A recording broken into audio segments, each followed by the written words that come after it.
Approximately 30% of all intimate partner homicides in Australia between 2024 and 2025 were male victims.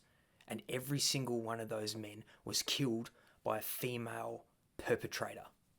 That is not a footnote, that is not an inconvenience, and that is not a narrative that should be buried.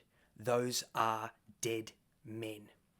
Now, before I go any further today, I'd just like to acknowledge the brilliant work from Dr. Samantha Bricknell from the Australian Institute of Criminology, and in particular regarding her work with the National Homicide Monitoring Program for over 2 decades, and her recent Homicide in Australia 2024 to 2025 report, which she wrote in conjunction with Hannah Miles, who is also a fantastic researcher as well.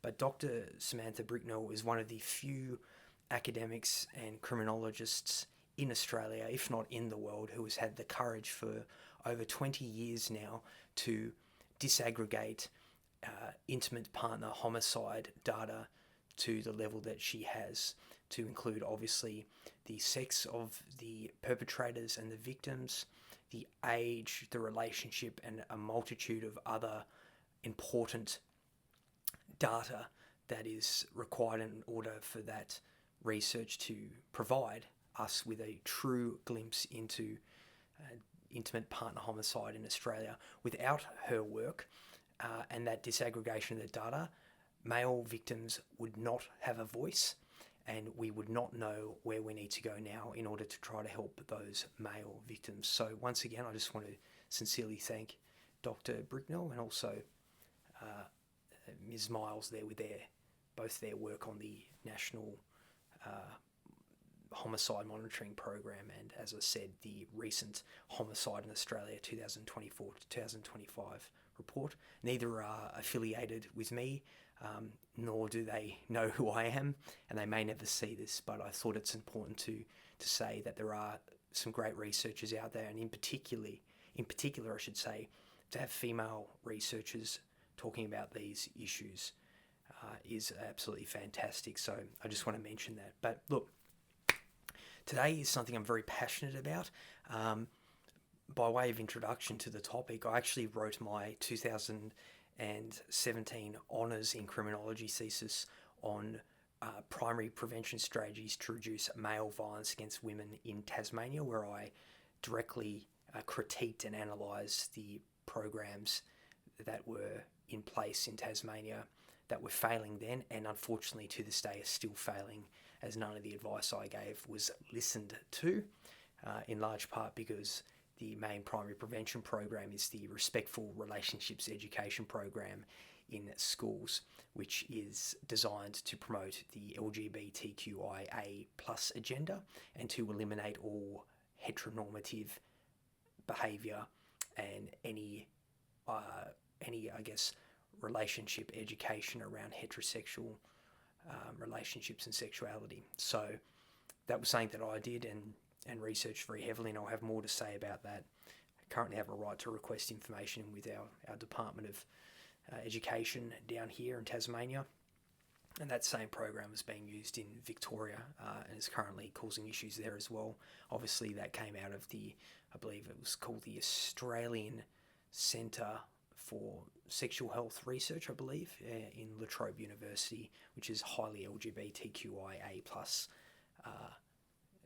agenda ridden, so to speak, and that curriculum that is being implemented does specifically target young boys in the classroom and really demonises them and doesn't address any issues that young girls might be causing towards boys. But anyway, that's a separate issue, and I digress. So today we want to talk about what is, quite honestly, a heavy topic, but an extremely important one. Let's dispel the myth that there is an epidemic of domestic violence in Australia. There isn't. There is not an epidemic of domestic violence in Australia. Now, let's talk about that. So, as I just said in the opening, we know that in the last homicide in Australia 2024 to 2025 report written by Dr. Samantha Bricknell and Hannah Miles that 30% of intimate partner homicide victims in Australia were male, and every single one of the perpetrators were female. Okay? That's what we know. That's not talked about, but that's what we know. Now, the fact of the matter is those females were their current partner, and so hence the intimate partner aspect of that. And so let's break that down a little bit. So of the total intimate partner homicide victims in Australia, there were 46 deaths, 32 of which were female, and the remaining of which were 14 male victims. Now, what does that mean? Well, that means that there was a 33% reduction in intimate partner homicide victims who were female from the previous report in the previous year, and actually a 40% increase in male victims of intimate partner homicide from the previous year's data. Let me just repeat that. Okay? There was a 33% decrease in intimate partner homicide victimization for females, and there was a 40% increase in intimate partner victimization for males. And every single one of those males was killed by their female intimate partner here in Australia. Now, not only that, but what do those numbers represent? Well, for men, it represents the highest intimate partner homicide death rate in the last 5 years and the equal highest intimate partner homicide deaths in 10 years. Okay, I'll repeat that. It represents the highest count of intimate partner male homicides in the last 5 years and the equal highest in the last 10 years. Okay? So straight away, we need to have a talk about that and understand that data, which obviously is not going to be discussed socially, let alone in the media or within the government. Now, moving along. So the other part of that data, as I discussed, was the fact that the female intimate partner homicide deaths were near record low numbers, not exploding, not some epidemic.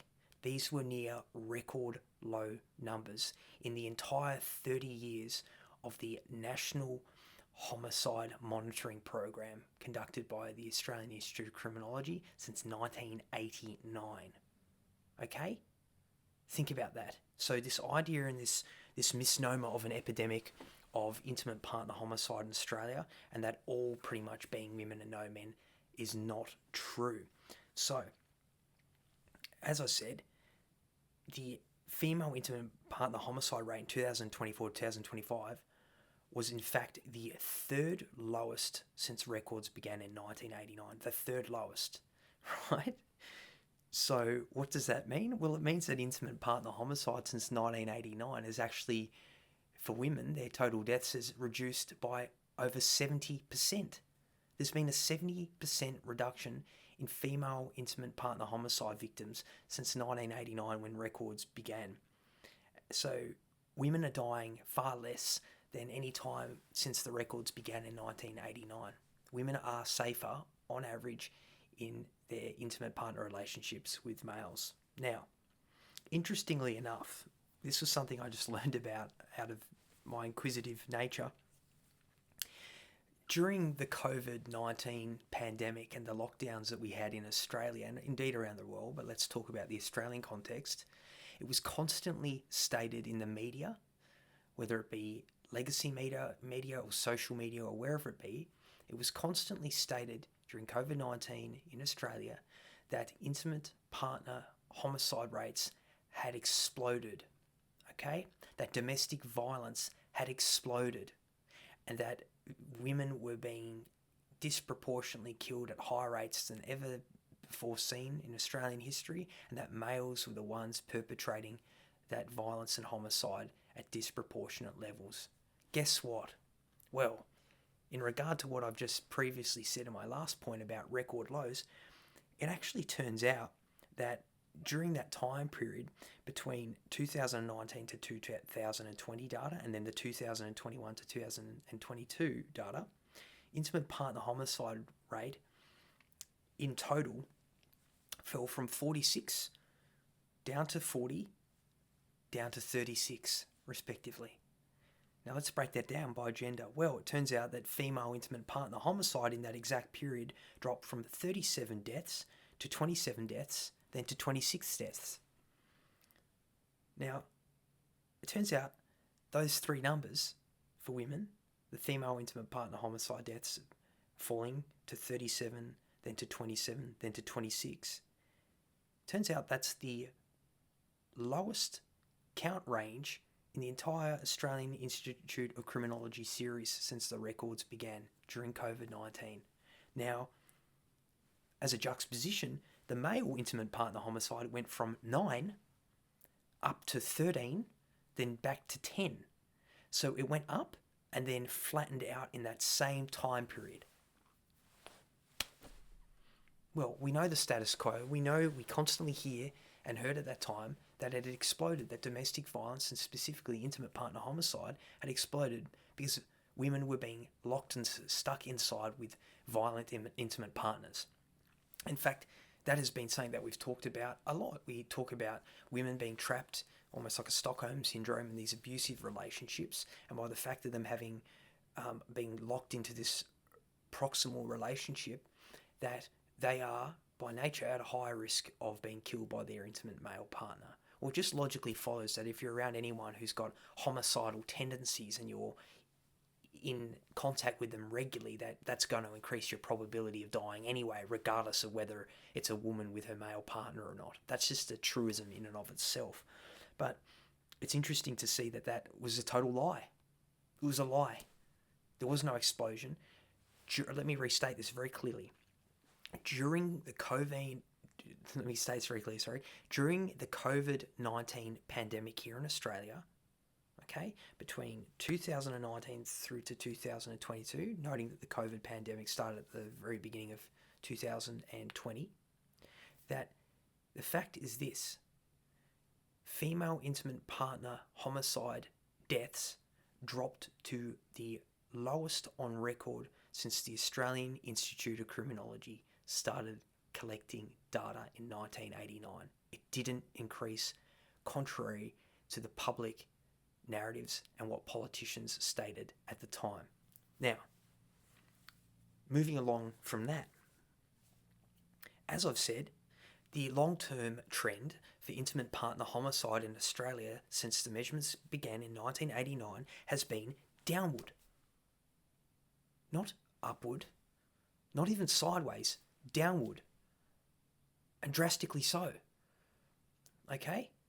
Drastically so. It's down over 70%. Okay? You can't call that an epidemic of violence if it's down 70% and is reducing year on year.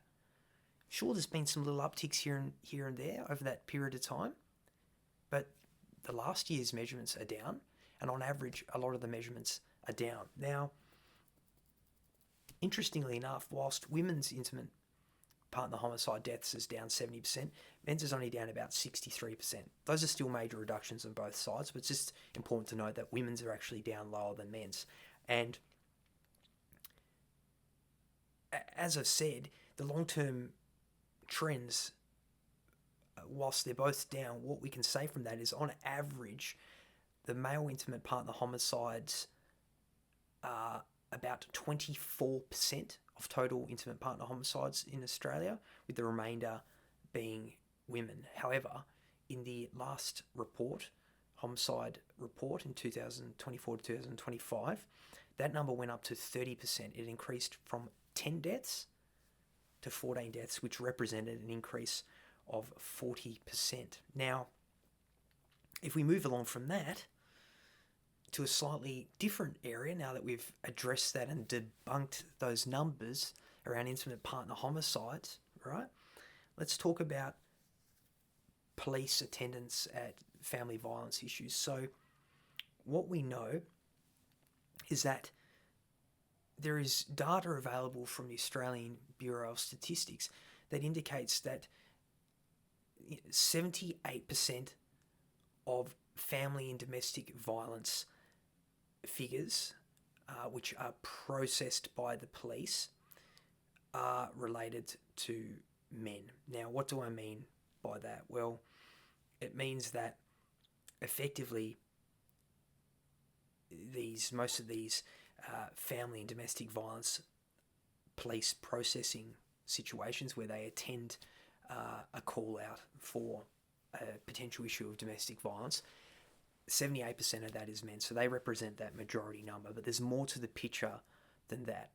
Okay, that's a problem. That is an issue. Let's face it, that's an issue for men, and that is probably one of the truer parts of the domestic violence narrative in Australia. But let's break it down a little bit. So effectively, the ABS counts offenders proceeded against by the police, but not every act that's occurred behind closed doors. They don't know what's occurring. They turn up, and in those cases where the police proceed against the offender, 78% of those are males, okay?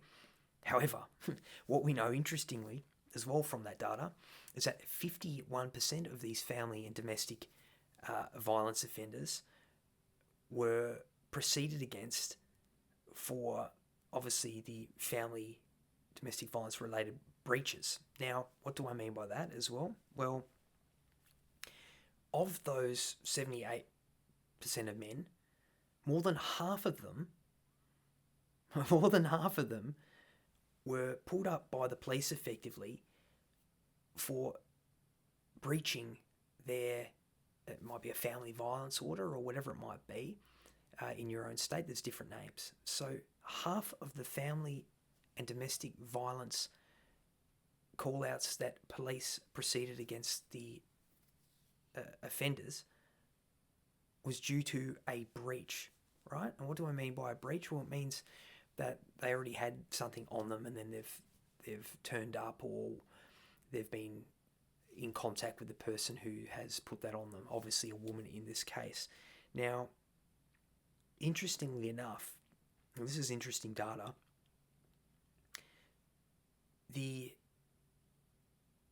as I've mentioned, the majority of those were men that had breached these, and that number is skewed in that direction. But something I want to talk about here, and the numbers have probably mixed up a little bit there, it's a bit of a complicated one, is the fact that of the 78% of offenders proceeded against by police, right, 51% of them were in relation to a breach that occurred of, say, a family violence order or whatever you might call it in your own state. And 82% of the breach offenders were male. So, as I said, it's heavily skewed towards males. But the reason for that could be almost anything, really, other than simply they've actually committed an act of violence. Whilst that's obviously going to be an issue, what we know is there's something called incitement of the breach. Now, this is something personally, when I wrote my thesis, a lot of people I interviewed in Tasmania Police, people who were working as clinical psychologists, people that were working in the primary prevention field, first responders, ambulance drivers, etc., alluded to the fact that a lot of the domestic violence cases that they would turn up to, there was an incitement of the breach. So let's use an example. In Tasmania, we have family violence order. If a woman was to put a family violence order on me, which for 12 months, and it said that I could have no contact with her effectively other than for the absolute basic written out things. For example, if I had children, handing over children so that she could have her time, allocated time as part of the custody. The problem is that once that woman puts a family violence order on the man, right, she can still incite a breach. She could message him and be like, hey, I'm really sorry, I miss you. And if he replies, I miss you too, he's breached his FVO off the prison, right? If she goes, hey, can you come on over, I miss you, I just want to see you again, and he goes, oh, I miss you too, and he goes over there, was broken his breach. if she comes onto his property and there's an interaction there, even on his property, that's an incitement of the breach. So there is no law, and there's some reports from Queensland and Queensland lawyers and New South Wales lawyers and things like that, particularly around this. There is nothing that penalises the woman for inciting a breach. There is nothing that holds her accountable, that if she puts an FVO on someone, that she is equally not allowed to harass them or contact them or be near them. It's completely unilateral. So if you've got a family violence order on you as a man, and you so much as reply to a text message, okay, or you use language that she may not like during a conversation where you're handing the kids over, and you say that little bit too much, well, you could be up for having breached your family violence order. And then you're off to prison. And then you lose custody of your children. And then you're in family courts, which was my last video. Please go back and watch that if you haven't already. And obviously, if you've got this far as well, don't forget to leave your comment, like, share, subscribe, particularly share. Share this with other men that need to hear it. I can't do any of this without you. So thank you very, very much for all your support. Okay, let's help more men and boys by sharing this content. But that's what we know about there. Now, what do we also know? This is very interesting as well. So in regard to that family and domestic violence police data, we know that female family domestic violence offenders are rising faster proportionately than males, particularly over the last 5 years. So we've had more women getting pulled up by the police in these family and domestic violence situations than men, or at least at the rate. So overall, men are on aggregate doing more of it, but women have, over the last 5 years, started doing it at higher rates than men, right? You could argue from that maybe men's behaviour has improved and women's has not improved. That's up to you to make that decision. But let's just look at the data on that, okay? So male family and domestic violence offenders went from 61,341 to 76,000, which represents an uptick of 24%.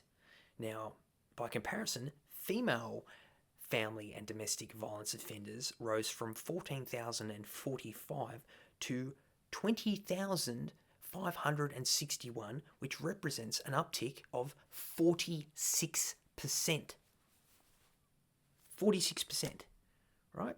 So what does that mean? Well, let's start with defining family and domestic violence. So it's broader than, say, intimate partner violence or intimate partner homicide. It can include partners, exes, children, parents, relatives, carers, any kinship involved. So what we know from that is that police are now, over the last 5 years, turning up to more family and domestic violence offenders who are women, proportionally over the years, than what they previously were, okay? So the rates of women committing these violent acts against their family members has increased at a higher and faster rate than it has for males. Once again, males are committing most of it, but it hasn't increased at the same level over the last 5 years. As I said, the males' increase has been 24% and the females' increase has been 46%. Now that's significant, right? And that's assuming the males even committed the violence. That's 78% of male family and domestic violence figure that we found out. Because what we know is that there is a general consensus in risk management, policing, and any of these first responder type situations, and indeed in policies everywhere, that the highest risk threat that is perceived in that situation needs to be the thing that is removed. Now, obviously, every time there's a family and domestic violence situation, maybe not every time, but certainly most times, if a man is raising his voice or he seems aggravated and the police turn up, they are going to remove the man even if the violence was committed against him and even if he hasn't even laid a hand on the woman or the family members. Okay?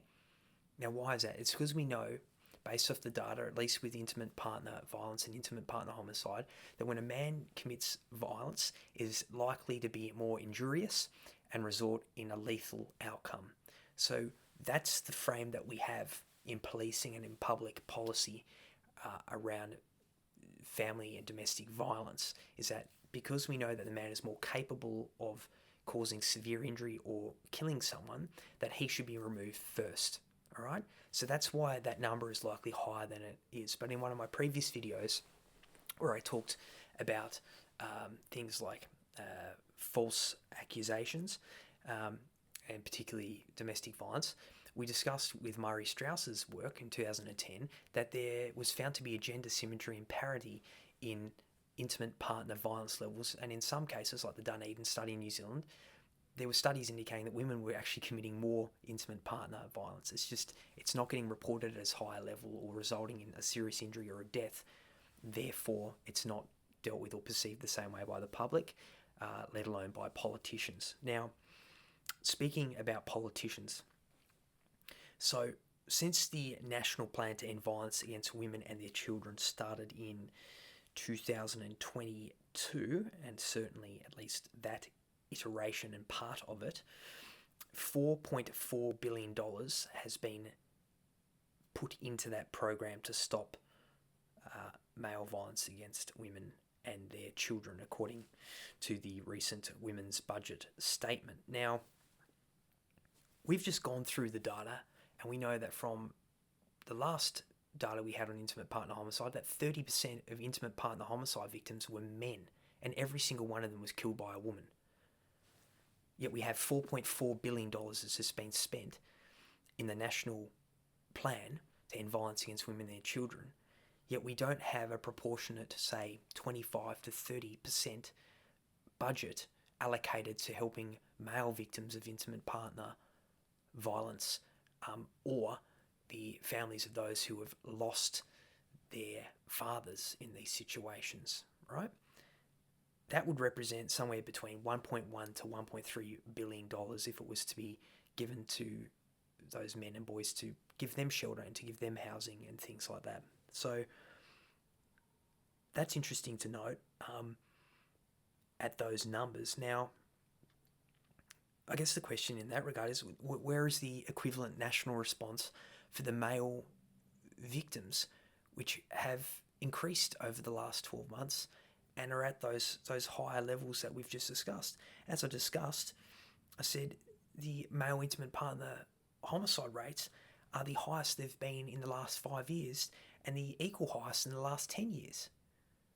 So women are safer and men are dying more in these relationships, or at least at a higher rate. It doesn't mean in total numbers, okay? We need to be clear about that. But I think this is something we need to unpack, and I want to talk about it more in another video and sort of go through this. But if we know these numbers, I guess one important thing to mention is that a huge part of that budget in that plan and those numbers is allocated to housing and helping women in crisis housing and so on and so forth.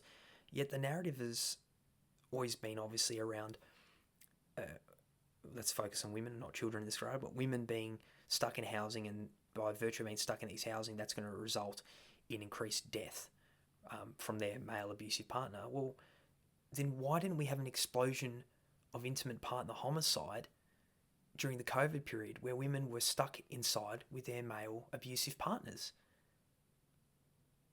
We had the record lows since 1989 during that time period instead. It was the lowest it had ever been. That's completely contradictory to any narrative around that. So that's one thing. It's about $1 billion, I believe, is allocated just to housing, over $1 billion actually. So that's an important thing to note. But I'm a bit all over the place with this because there's so much data here to unpack, and once I learn it a bit more, I'll be a bit more articulate, so bear with me. I do apologise. But that's the question. $4.4 billion. $4.4 billion spent on the National Plan to End Violence Against Women and Their Children, yet last year more men were killed by their female intimate partner than ever in the last 5 years, and the equal most in the last 10 years. So that's a problem, okay? But let's break this down. Let's do a top 10 list here, okay? So we can make this a little bit more articulate, all right? So what I'd say is this, all right? So I want to give you the top 10 myth busting pieces of data here that we've just said, and I'm just going to list them out to you. So here are the hard facts about intimate partner homicide in Australia, and the fact that there is not an epidemic, and the fact that in the last report on National Homicide, more men were killed by their female intimate partner than in the last 5 years, and the equal amount in 10 years. So let's start with number one. So number one is this. So here's the top 10 list of myths that need to be busted about domestic violence in Australia. 1.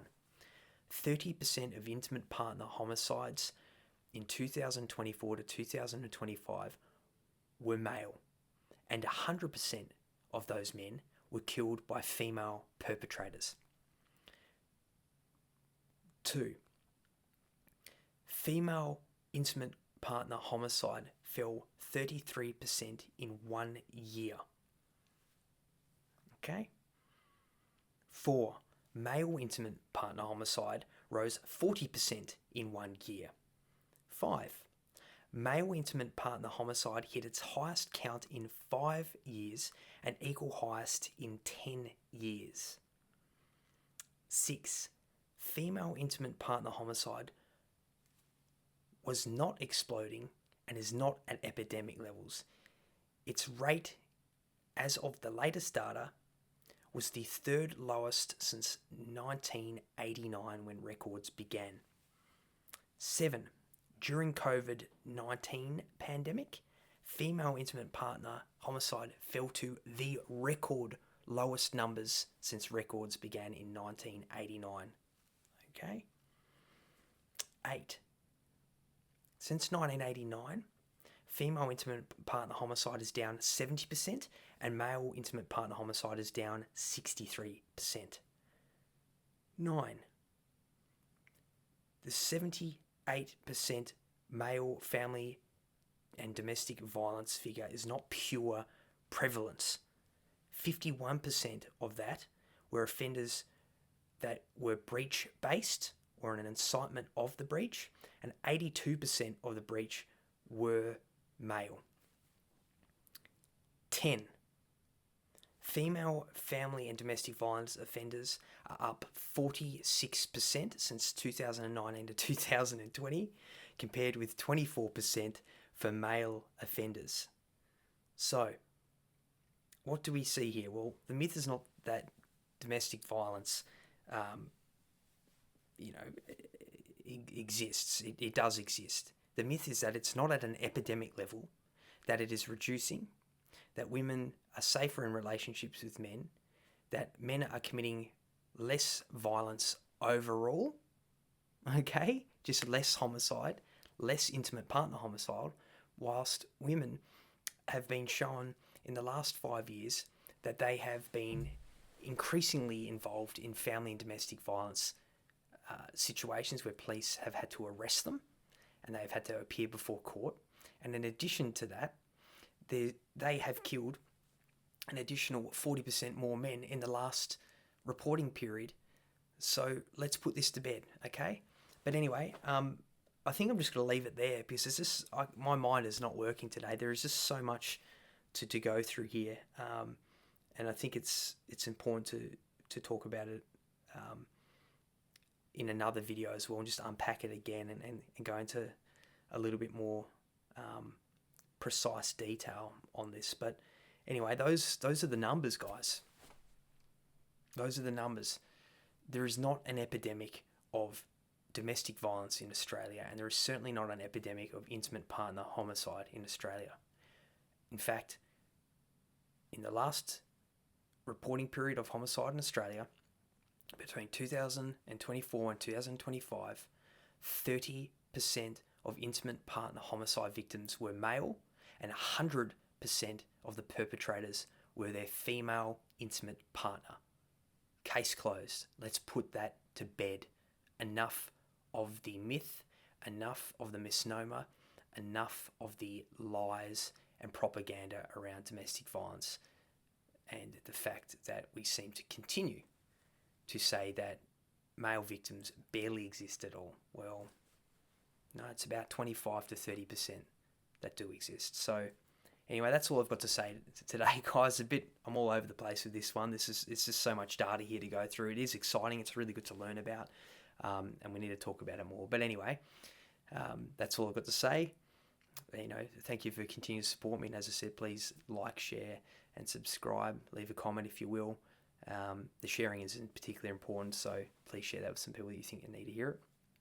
But as always, thanks for watching, and I hope you have a great day.